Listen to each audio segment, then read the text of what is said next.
Cover 150 grams of pasta with hot water and microwave for 8 minutes. Cut 150 grams of sprouts into small pieces. Add the sprouts to the pasta bowl, stir and microwave for 5 minutes.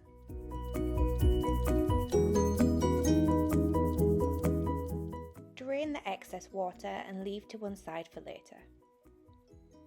For the cheese sauce, melt 3 tablespoons of butter in a microwave. Add half a teaspoon of mustard powder and 2 spoons of plain flour. Whisk with a fork until smooth.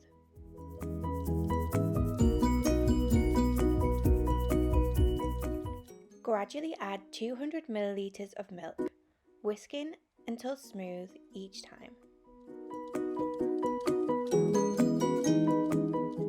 Microwave the sauce for 3 minutes, stopping and stirring every minute until thickened.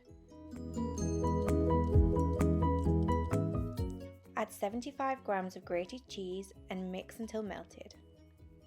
Pour the sauce over the pasta and serve into 4 bowls.